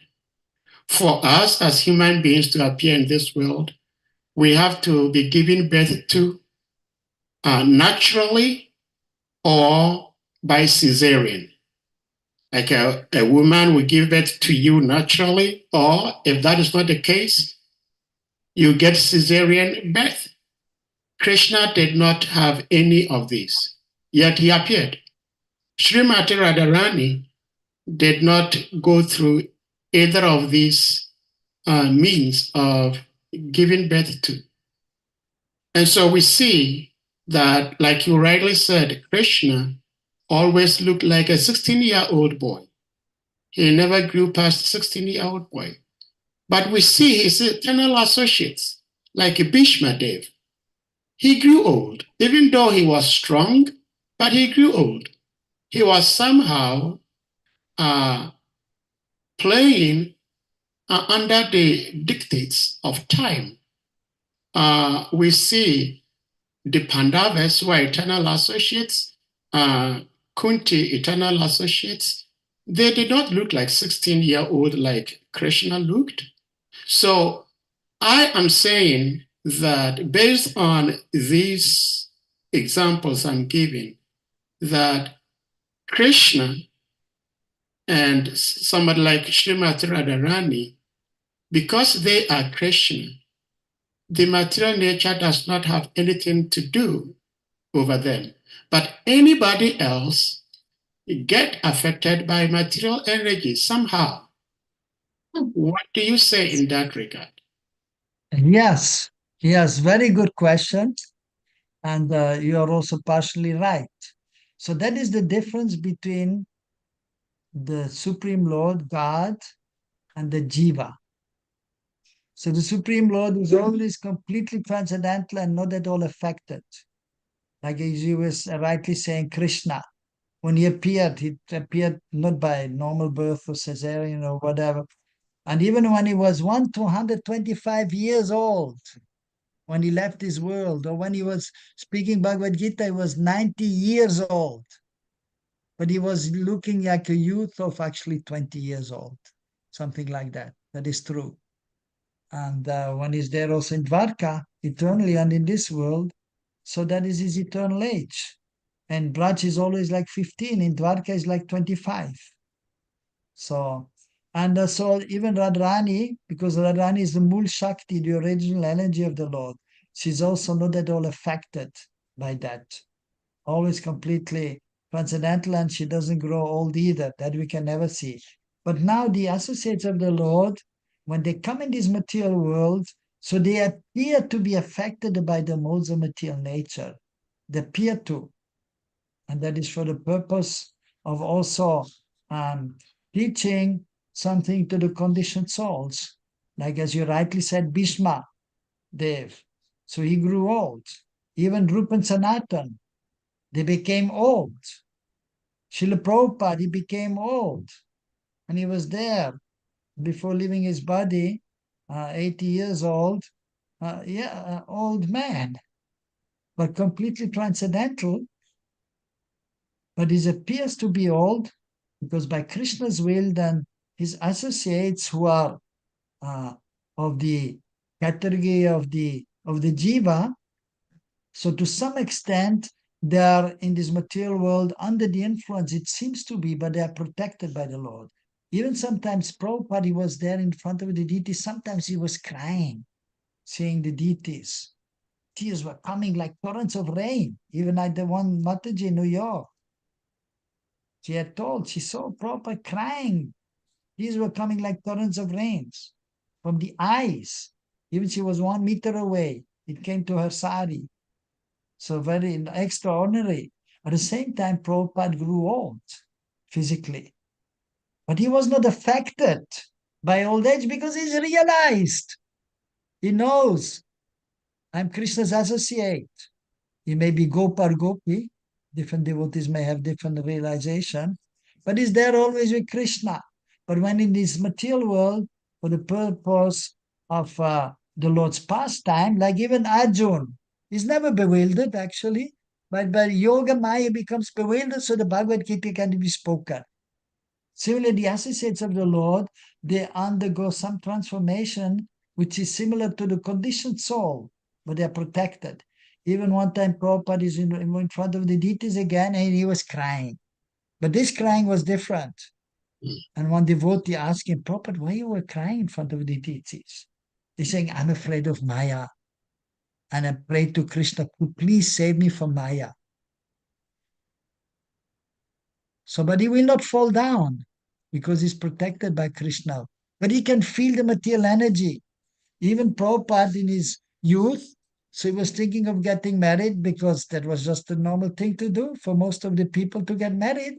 He wanted to get married and he saw one beautiful young girl and he liked her. She was looking beautiful. He told his father, I want to marry this girl. His father told him, no, I don't arrange that because she's beautiful. You may become attracted. You may become bewildered by her.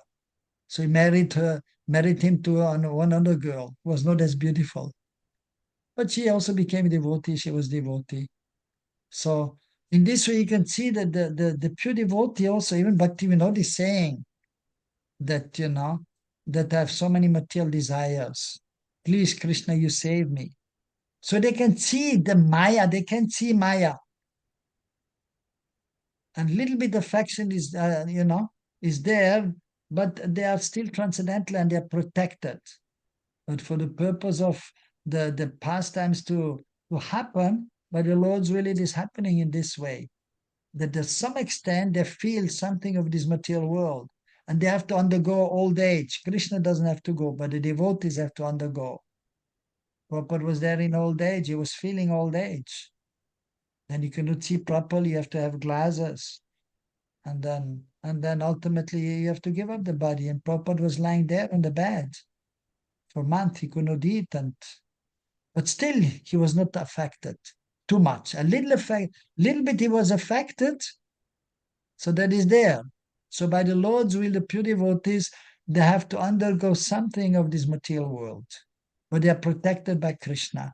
So that is the difference between Krishna and Krishna's pure devotees. So Krishna is never affected at the least. But the pure devotees, because they are not Bhagavan, they are not the Supreme Lord, they are jivas. Krishna is Vibhu, is great. The jivas are infinitesimal.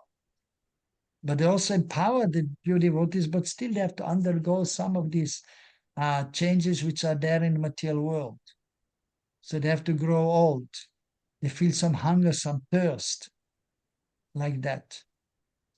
But then they are also able to tolerate and they are able to, and they are not disturbed by these external things and they're fixed in the service. Even though they are hungry, whatever they will serve, and they tolerate the hunger. But then they have to eat also. Krishna doesn't have to eat. He's free from hunger, thirst, and all these things, but still he's eating because the devotees are offering. Mm. So like that. So there's a slight difference. Krishna is not at least affected by anything of this world, but the devotees, by the Lord's will, they're affected to some extent by this material world. But they're protected. But they're Yes. feeling material energy. They're seeing Maya. They're feeling Maya. But they're protected by Krishna. But they're praying because they're praying also.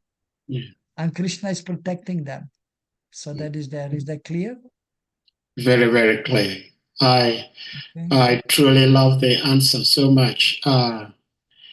It's very, very satisfying. But this word, but, is a very strong word, because even though I'm satisfied, I still have another concern, and that is, like, if we read the what's the name? Gora Ganesh Dipika. Gora Ganadesha Dipika. We read about different personalities and their previous incarnations. And from Kavi Kanapur's description in that book, we see that almost all the devotees who related with Krishna are his eternal associates. So that brings this concern to me that if Krishna consciousness is actually meant for conditioned souls, nitya baddhas like myself, and all the examples we see and hear from the scriptures are all enacted by eternal associates, then where and when was there an example of someone who was a nitya baddha and got liberated from practicing this sadhana bhakti that has been given to us? That will give us the assurance that, yes, this person was a nitya baddha, he practiced it, and he became successful. But every single individual we hear about is an eternal associate of the Lord. Can you please help? Yeah. Yes, interesting question, and that we have heard before also this question. Yes, it is true that definitely the associates of Mahaprabhu, most of them, they're eternal associates. And also in Krishna Lila. At the same time, of course, uh, some uh, some some devotees are there. Even, for example, this is explained in regards to Krishna Lila. Like, for example, the gopis who are doing the Katyayani Vrat. That is after Kartik, that is mentioned. The gopis, they're doing Katyayani Vrat. They actually, by good fortune, so in the previous life, they were actually Nitya Badhas, but they engaged in devotional service, and then they perfected their devotional service, and they took birth in Krishna's pastime, or where Krishna performs his pastime in one of the universes, and then they were practicing and they're doing this Katyayani Vrat. And they're doing this Katyayani Vrat in order to obtain Krishna as their husband or their beloved. And then they had the association of the eternal associates of the Lord, and then they also became perfect, and they were entering the Nitya Lila also. So that is explained by the Acharya. When we're properly performing this devotional service, we attain the stage of Sarup Siddhi, also known as Sarup Ghat. Sarup Ghat. Prabhupada has explained this in the introduction to the Bhagavad Gita. By practicing, then we understand our Sarup, and then we understand our relationship with Krishna in one of the five mellows, Shanta, Dasa, Sakya, Vatsalya, and Madhurya. And then, after realizing our Surup, we cannot directly go to Golok. We will go to one of the universes where Krishna performed his pastimes. And then there we have to take birth from a womb of a gopi, and then we're learning everything in the association of the Nitya seed of the eternal associates, the gopis, the manjaris. And so that has also been explained by the acharyas, that this is the process. And so they are there, those who are doing the Katyayani Vrat, so they attain perfection in the association of the Nitya Siddhas and by doing this Katyayani Vrat. And then they were entering the pastimes of the Lord. So that is there. And even, of course, it is mentioned those who were one time when Ramchandra was in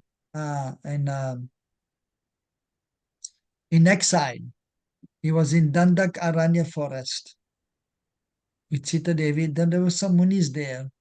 They were worshipping Krishna actually, and they developed some love for Krishna just like the gopis. And then they saw Ram, and they saw, oh, Ram is just like Krishna. They had the feelings towards Krishna, like the gopis have towards Krishna, towards Ram.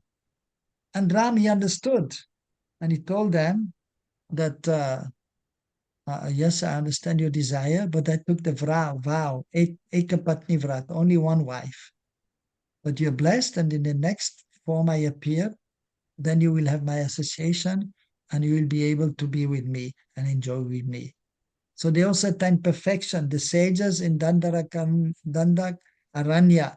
So were the sages who were practicing and they gained perfection and then they enter the pastimes of the Lord. And it is explained also in the Acharya's books.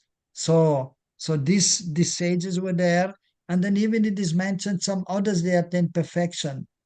Some in groups, like the sages, there were a group of sages they were doing together. But even some other places it is mentioned, individually they're doing sadhana and they attain perfection, and then they were able to enter Krishna's pastime. So that is a process, and it is possible. But it is true, it is not so easy, and it is rarely achieved. But it is possible for the conditioned soul. And that is the purpose of the creation, for the conditioned souls to become perfect. But sa mahatma sudulabaha. As Krishna says in Bhagavad Gita, Bahonam Janmanante Jnanavama Papadete Vasudeva Sarvamavit Samahatma Surulabaha. So after many births, you can understand Krishna Veti Tattvataha in truth. Manushanam Saseshu Kashchid Yatatiti Siddhinam Yatanaba Siddhinam Kashchimam Veti Tattvataha. To know Krishna in truth. Janma Kama Chavidivyam Evam Yoveti Tattvataha. To know about Krishna's appearance and his pastimes in truth, then you become liberated. It is possible, but it is very rare to fully understand Krishna in truth and then to be liberated. So amongst the Manusya, Sahasreshu, thousands about those who are endeavoring for perfection, hardly no one knows Krishna. And those who know Krishna, amongst those who know Krishna, hardly one knows me in truth. That is what Krishna is saying. So pure devotee is very rare. So that he's known as sadhana siddha. By doing sadhana, he becomes perfect. Or kripa siddha. He has done something very special. And therefore, he may also attain perfection without doing so much sadhana. So it is possible, and some examples are there, but not so many, because it is not easy. It is not easy. But it is possible. So don't worry. Do your sadhana nicely and pray for special mercy, and you may become perfect also. But it is rare. But you can be one of the rare cases also. But you may, as I explained, you have to be very patient. Okay? Hare Krishna. Hare Krishna. Hare Krishna. Thank you. Tribhuvanat Prabhu, please you may unmute. Yeah, Hare Krishna. Hare Krishna. Yes, I have a question. Just Prabhuji has given a very eloquent explanation, regarding the question our Sahadev have asked.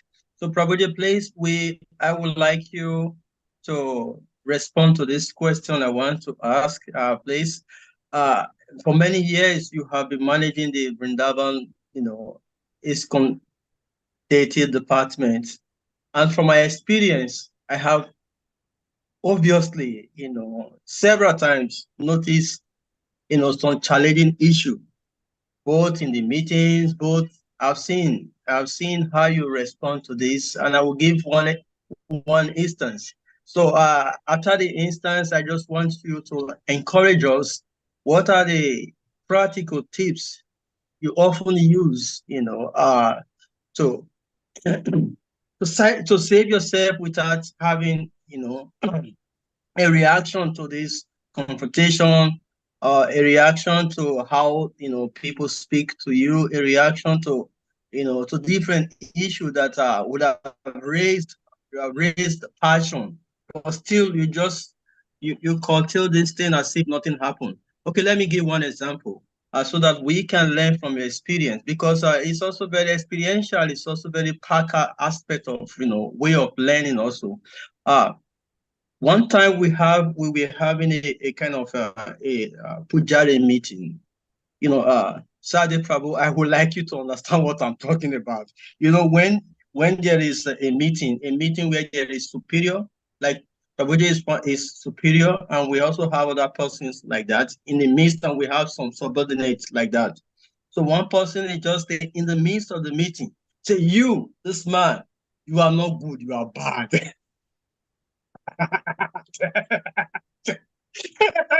In the meetings that you have to be you have junior like that.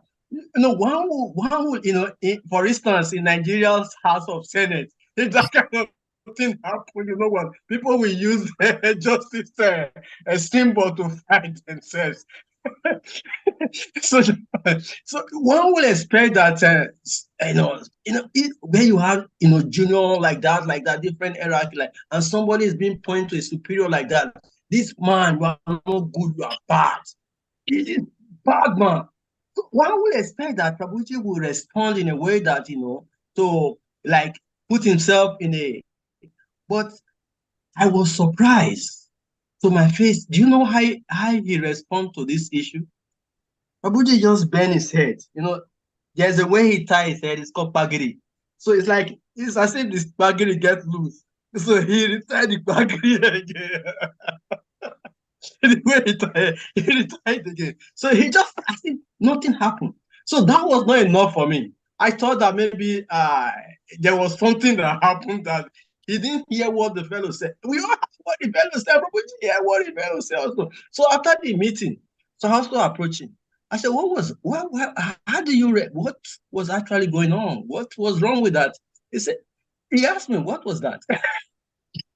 So the point here, the way he responded to the issue in the meeting and outside the meeting, is as if there was no problem. So these are some of the things I can go on and go on and go on different practical. These are some of the things, these are some of the quality he has that over the years, for more than 10 years that I've been serving, with him in the department, deity department, I have never seen him. He's a really exceptional person. I take time to observe people. I observe him in a deep way. I have never seen him raising voice or people to chastise somebody. The way he will chastise you, you will say, I want to do this thing more. So that I can get more chastised. so probably share with us how do you develop these skills, and what are the uh, uh, how do you develop these skills, and how do we also inculcate this kind of principles that you have in abundance? Thank you, Prabhu. Yes. Okay. So there's one verse by Sri Chaitanya Mahaprabhu, Sikshashtakam. Prinadapi sunichena, Durorapi sahishnuna, Amanina maranena, Kirtaniya sadahari. So that is the success formula. You have to be always humble, tolerant, not expect honor, but give all honor to others, and always chant the holy names. So not only we have to be humble and tolerant and respectful, but we have to be engaged in spiritual activities, especially chanting the holy names. And then actually we become absorbed in Krishna, and then we can see that these external things are very insignificant. Like Haridas Thakur, he was beaten in 22 marketplaces, but he continued chanting. What is it? He didn't feel much the beating because he was absorbed in this relationship with Krishna by chanting the holy names.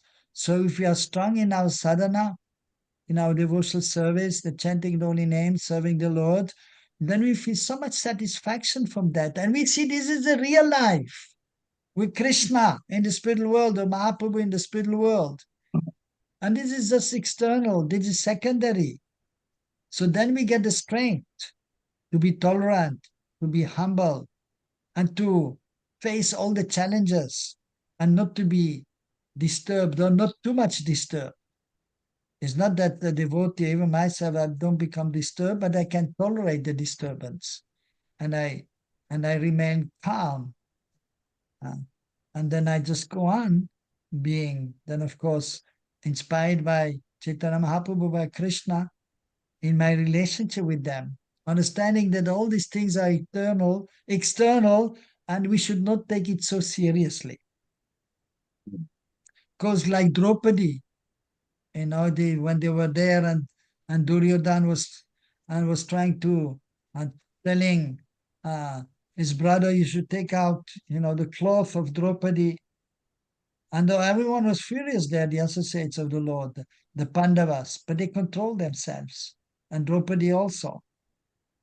So some disturbance was there, but they controlled. Of course, because they were Kshatriyas, so the anger was stronger. But if one is a Brahmana, one has to try to be more controlled. Despite all difficulties, one has to push on. And then one will be guided by Krishna. And then one will think, speak, and do the right thing always. So we have to be always surrendered to Krishna, dependent on Krishna. And then Krishna is guiding us throughout the greatest difficulties which are there in the world. So we have a stronger relationship with Krishna, then we can tolerate all these externals which are happening there. So for that, actually the first verse I saw, that was in Switzerland when I met the devotees first time, they gave me a pamphlet. In the back of the pamphlet, that verse was there. And I read the verse, I thought, this is a nice verse. And then I kept that throughout my life. And still, that is my most important verse. Of course, Maha Mantra is most important, but in order to be able to chant nicely, so I keep that verse in mind. Okay? That is the answer to your question. Hare Krishna. Thank you. But sorry, Prabhu. But yeah, go ahead. Yes. Somebody will say that for many years I've been reciting these third stanza of Chaitanya Mahaprabhu's Tastika, whatever. But the point is this: many devotees have been reciting this mantra a day in, day out, but the quality you have absorbed, is different from many devotees who day in, day out. Even the temple, this mantra, this Sister Takali is being recited day in, day out also. But we see that there is still so much, like reciting it, not having more a sense of it as a practice. So that one we call it different. Does it mean that this particular stanza you mentioned, it has to do with how one absorbs one's thoughts in it, or just reciting it? And how do you? I don't know. The question here, the question I'm trying to find out is that there have been a lot of people who recite this particular prayers day in, day out. Still, they still have some complications in terms of trying to manage intense situation, or some issue that has to do with person. Does it mean that this particular prayer is being favorable to you, or you just, I don't know, maybe you can explain. Prabhu. Thank you. Mukunda Prabhu, please, before you answer his question, because he's taking some words out of my mouth. Because I was going to ask same question. So since it's very close to his question, I would just like to add something little to what His Grace Tribunal Prabhu is asking. Because when you were making reference to Trina Rapishini China, I was thinking to myself, Prabhuji, This is what Lord Chaitanya is asking us to do. But how do we do it? We've been reciting this years and years and years and years. But as I'm sitting here, if somebody should tell me, look at your ugly face, I'm not going to be silent as you would. And so that's what we're trying to figure out. How come that somebody reads as tolerant as the tree and he lives as such, and somebody reads be tolerant as tree, he only say it, but when it comes to reality, he doesn't tolerate. What brings about these differences? Yes. Yeah. So yeah. So ultimately, to those of us who are not there, it's very difficult, Prabhu. Yeah. So yeah. Well, you see the thing also, we have to know that usually Krishna consciousness or pure Krishna consciousness, mature Krishna consciousness is achieved usually not just by practicing for 1 year or 2 years or maybe even 5 years. Usually it is an ongoing process, not only from 1 life, but maybe 2 life or 3 life or 4 life. So those who have practiced in last life and they have good impression and they have practiced last life Trinadapi Sunichena to quite some good extent, then this lifetime they will be better in actually really practicing Trinadapi Sunichena. And then maybe next life they will become perfect in that. So basically, it is because of previous impressions that one is able to completely absorb it and apply in one's life. So we hear, so that is Shravan Dasha. We hear. That is also there in Act of Instruction in the 8th verse by Prabhupada. He's saying Shravan Dasha first to hear. But you have to hear, there is different hearing also. One is inattentive hearing. You hear going through one ear, going through the out through the other ear. And the other one is attentive hearing, and you hear. And then as the next step is Varandasha, you accept it in your heart. Yes, have to be humble. And then accept in your heart, and then you apply in your life. And then you can actually realize the subject matter. So we hear, and then we accept it in our heart, and then we act according to that in our life, in our consciousness, in our speaking, and in our acting. So that takes time. In this lifetime, and maybe it will take 1 more lifetime in order to be able to actually come to that state and actually really be able to practice what we have now heard. And even we try to assimilate, but sometimes we cannot truly and fully assimilate, but we try our best.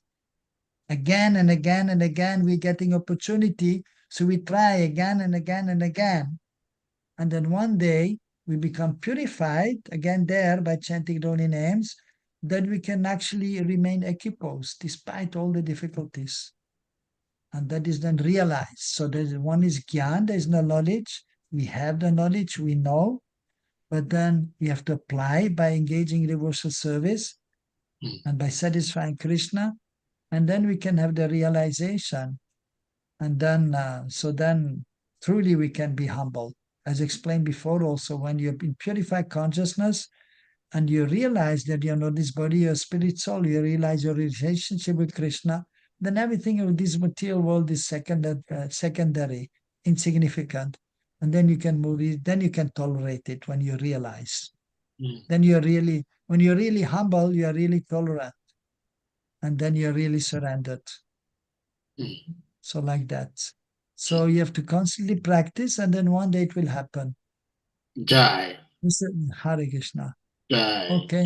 I Thank think you. we should stop here. Yeah, I think we have just one hand up, and then we'll bring this to a close. We know it's late your time, Prabhuji. Thank you so much. Shrimavara Prabhu, please you may unmute. Thank you very much, Prabhu. And it's very It's very gratifying hearing your glories as a saintly person. So you are living in Vrindavan, in holy place, and you're also a holy person, and your characters has been testified by Tribunal Prabhu shows that you are a holy person. Thank you very much for giving us your presence and your association. And the questions devotees are asking, they are very relevant questions.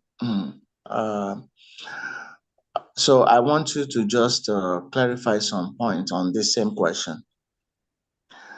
We're living in a community where different type of people come together. And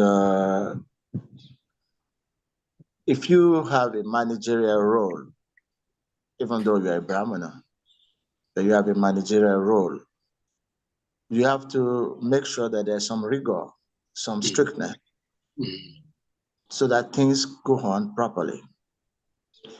And then if you try to stop miscreants or people who want to have do anything they like, take advantage of situation and they don't want to be stopped. So if you in a managerial role and you are a Brahmana, and if you're applying this humility principle, will it work? Would there be order? Would there be discipline? So this is just what I want to hear, because Prabhupada actually said in some purpose that non-violence, I mean, when I talk about violence, I don't mean physical violence, but whether in speech or in action. He said non-violence is not a principle for leaders. For kshatriyas, yeah. For kshatriyas, for those who lead, right? So, so I just want you to clarify this point. Being a Brahmana, a saintly person, but you have a managerial role, and you have to apply, discipline and strictness. How do you go about that? By trying to be humble. Hare Krishna. Yes, very good question, and that is also practical question, and definitely myself having Brahminical inclinations, and more even than Kshatriya inclination, but still being the head pujari. So I have to deal with all these kinds of things. That is true. People who are not following properly. And then we have to try to correct them, and they're not listening. And even yeah, as Prabhuji was saying also, then in meeting also sometimes shouting at me. And actually it is obvious they are wrong, but at the same time they are just acting in this way. And so we have to be tolerant, but at the same time, sometimes you have to take some action. So the Brahmanas usually they're peaceful, but then they have to come to the platform of a Kshatriya also, and then sometimes they have to be strong and strict also. That has to be there. That is absolutely necessary. At the same time, love has to be there, and understanding, and be free from the ego. That, okay, this person is not listening and he's speaking against me also. But still, I should not be on the ego platform, and I should try to help him and try to correct him in a proper way so that he may learn and he may improve. So, for example, as you were saying, the devotee was shouting at me one time. So I tolerated, but then I told him also, your behavior is not proper. And you will have to face some consequences for that. But I didn't punish him directly because I knew he would not listen to it, he will not accept it. So I told him also I will discuss with the management. And then I discussed with the management, and the management gave him a punishment. For 3 months he was not allowed because it was severe, his behavior, highly improper. And many times, sometimes, you see, this also mentioned that the Brahmanas, old people, women and children should not be unnecessarily punished. So if the Brahmana is doing something wrong, we should try to avoid to punish him unnecessarily. At the same time, he's again doing something wrong, then you have to take some action and you have to punish him. Otherwise, the respect will not be there, or otherwise others they will follow, those who are not so Brahminical. And actually a Brahmana you don't have to really correct. He knows how to behave. But to have the true Brahmanas is very rare. So therefore, even in our department in Vrindavan, we have many Brahmanas, but many of them are not completely 100% Brahmanas. So they have, they have the Brahmin thread, but they're not completely qualified Brahmanas. But still, so we are engaging them in seva, and we have to try to help them so they can advance. But if they do something wrong again and again and again, and that's particularly devotee, many times he was not behaving properly, not only towards me, but towards others also, many times. And so therefore, at one point, so he had to be punished. And when he was punished, the others also then they understand, have to be careful. And he himself also then he learned a lesson. And now he's a little more humble, at least for some time. And then we'll see. So that is so like that. So, but basically also you have to be very sensitive and you have to pray to Krishna. You have to always pray to Krishna to help to solve the problem, to make a solution to a certain issue, and not be on the false ego platform. He did something which I didn't like or against me. Now I have to punish him. No. But you have to pray to Krishna to guide you so that he will learn a lesson by also have some kind of punishment, and he will learn his lesson. So then by Krishna's arrangement, so he was corrected properly, and then he also understood that it was his mistake and he should not have done. And then so now he's a little better. And so that is the situation. So if you are even a Brahmana, but if you are leader position, sometimes you have to chastise also. But you have to be, sensitive also to the situation.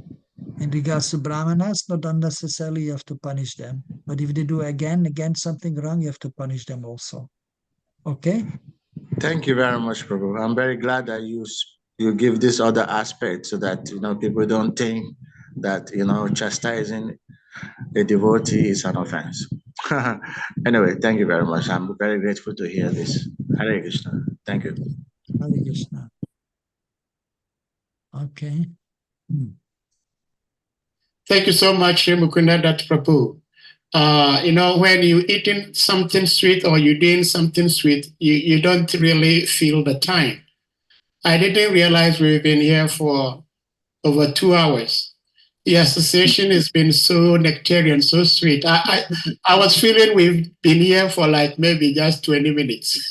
But yeah, it's late your time. You have to go to bed to attend Mangarati in the morning.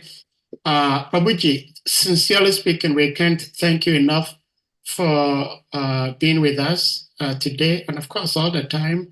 And we hope to have your association more and more. And on this note, we're going to humbly request all the devotees. I know the devotees have more questions, but for the sake of time, we will suspend it for another time. That devotees unmute, and we all chant Hare Krishna Maha Mantra to express our appreciation to our revered speaker, His Grace Mukunda Datta Prabhu. Jai. Hare Krishna, Hare Krishna, Krishna Krishna, Hare Hare, Hare Rama, Hare Rama, Rama Rama, Hare Hare. Panchakalpatarubhyascha, Sindhubhya Evacha, Janam Bhavanebhyo Vaishnavabhyo Namo Namaha. Hare Krishna. Hare Krishna. All glories to His Grace Mukunda Datta Prabhu Ki Jai. Yeah. Hare Thank Krishna. you. Thank you. Thank you so much.